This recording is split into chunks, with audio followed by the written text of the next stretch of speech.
What's up, goodies? Welcome back to your girl channel and to my kitchen, how to cook. And at my husband's request, I'm making him this huge oven baked stuffed fish in the kitchen, fast, easy, and simple. Make sure you subscribe, goodie, if you have not done so, and turn on your post notifications so you won't miss any of these uploads. And for all I'm returning goodie, when I don't know say, when a girl love or not, when you're ready for cook, come on, let's cook.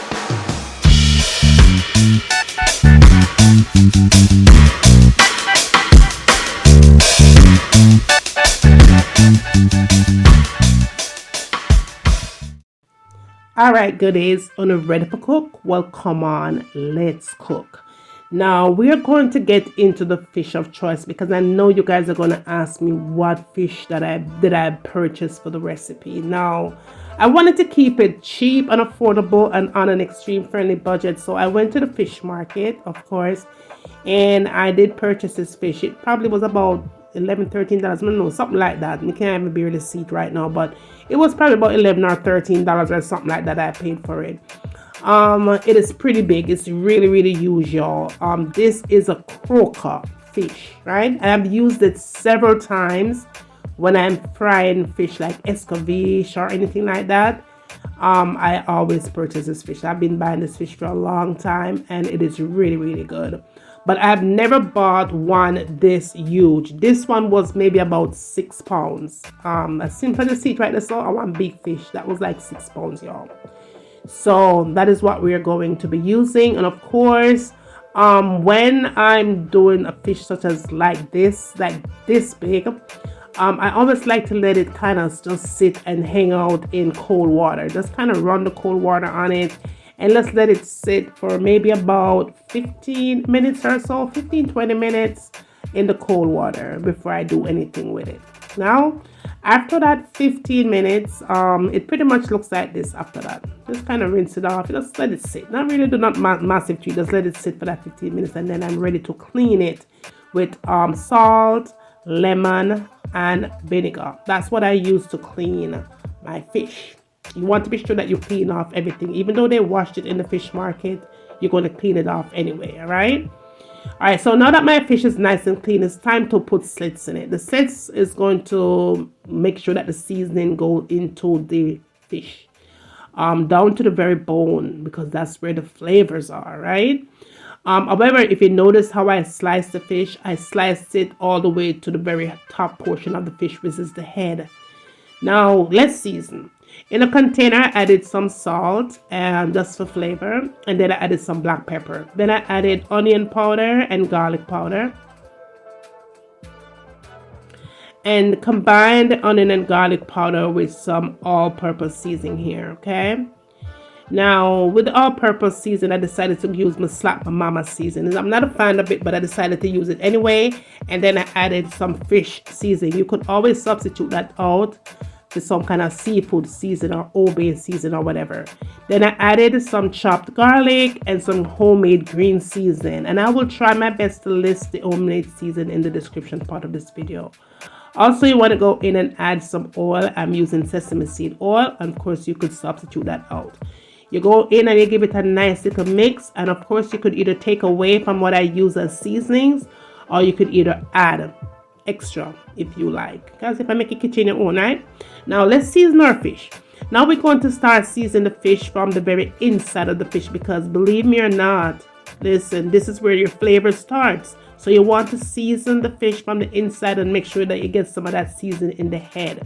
For those of you that like fish head like me, you want to season the head so that way you have flavor in the head of the fish. Be sure that you really rub that season in. It's like you're giving the fish a nice little bath, a massage, a nice little cleansing. You're going to go ahead and just season this bad boy and just rub it in. Just massage it in. Don't be afraid to put your seasonings on and just rub it all in. Just rub it all into the sides and the crack and everything. No. While that is sitting, you want to let it sit for a few, okay? Now we're going to get some seasonings here with the skeleton and thyme, and we're going to add some of these potatoes and stuff. We're going to talk about that later on. But as far as your stuffing is concerned, okay, because you're going to stuff this fish. Now, this is what I use to stuff my fish, and you can always substitute, but believe me, you don't want to miss that step here. I went ahead and got some cabbage, and I sliced up my cabbage like you see I'm doing here. This right here is off the chart, and believe me, you don't want to miss this. Now you want to add your okra, and you want to add some bell peppers and onions. And listen, just watch here, and then we'll come back and we'll talk about the rest of the seasons later.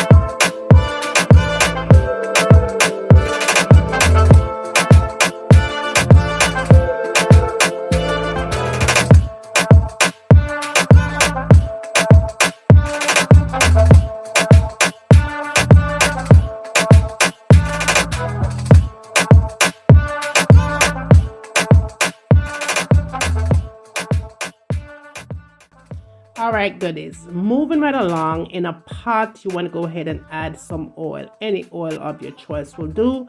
Then you want to go in and add your cabbage. To the cabbage, you add your okra and your bell peppers and your scallion and thyme and your onion and all of that other good stuff. But you don't want to use all of it. You're going to only add half of your cut veggies to it, okay? Now we're going to add some curry powder. I'm choosing to use my Oteria's jerk curry powder, and then I'm adding some veggie seasonings here as well. Now you want to go in and add a little bit of black pepper to it and salt for flavor, just a tad bit. Just mix all that in, and with your fire at a medium heat here, because we don't want to burn our cabbage. So be sure that your fire is at a medium heat. Now, this step doesn't take very long because remember, this is your stuffing, okay? Now, as soon as you add the butter, and I'm using a half stick of butter because, listen, we need this fish to be nice and buttery.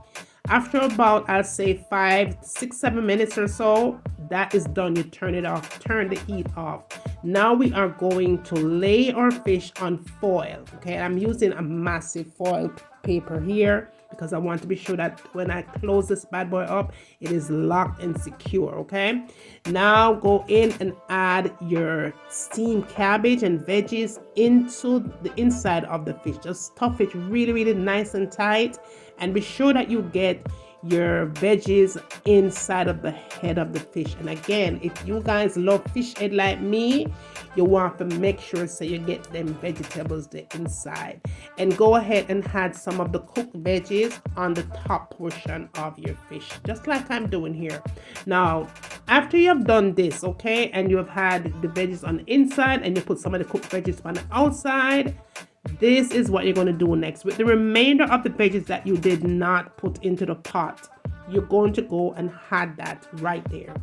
All the veggies with your garlic and other them thing there, just put it on there. And honey, don't forget to add your French fries, okay? Any kind of French fries that you like, you go ahead and you add it on top of the fish. Oh my gosh, y'all, when I tell you not to go try this recipe out, if you want a husband, this is the one. Now, I did go in and had the slap your mama season, but you could substitute that out. Just sprinkle your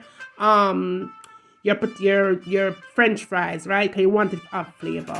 And then you go in and add some thyme on top of that French fries, because the thyme will make the French fries have a massive flavor, right?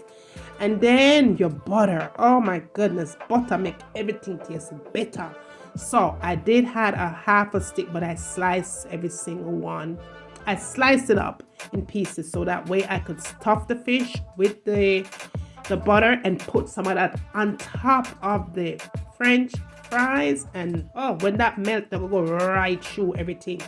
Make sure say close it up nice and tight. And I did put it in a baking tray type of a settings. Now, be sure that you add some water, y'all, because we are going to steam this. You don't want it to stick and burn, right?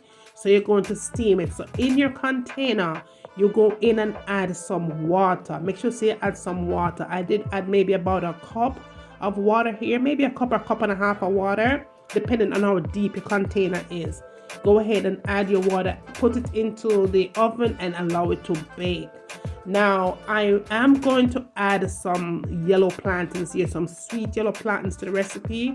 Now if you want, you could always do your plantains, fry up your plantains and add it into the fish and foil it and tighten it up nice and put it in the oven and make it bake. But I don't want to do that. I want to have my plantains when I am done with my fish. Okay, now when my fish was done, it was baked at a amount of water. It was baked at 350 degrees, y'all.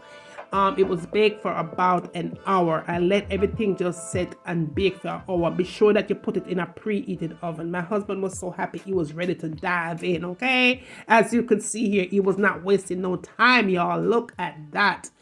When me telling us saying, I've made several fish recipe in the oven, but this one right here, goodie, make me telling us something. One of the best fish recipe me ever made. I mean, non-joke.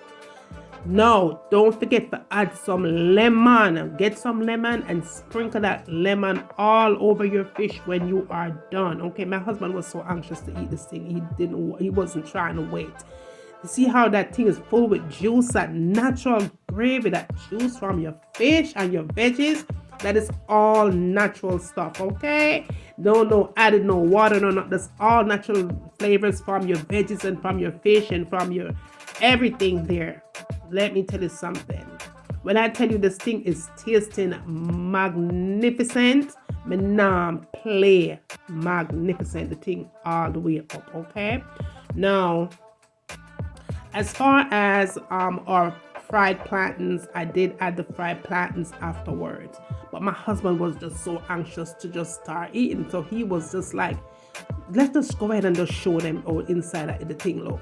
And where you stuff your veggies, honey, look at that. That's all your cabbage and your something them and your okra. When you talk about good food, a good food is. And of course, I've had to show you guys that the plantain was added to it. Husband was happy. And let's just say it didn't waste any time to be done. You have to give this recipe a try. When you don't give a recipe a try, make sure to share this one with me on my Instagram page. Let me know that you guys made it and send me a picture over there and make me see it. All right, I hope you guys did like this one. Don't forget to like, share, and subscribe. Tell a friend. Remember, tell me what you want to see me cook next in my kitchen, and remember, as always, from my kitchen to your kitchen. Enjoy.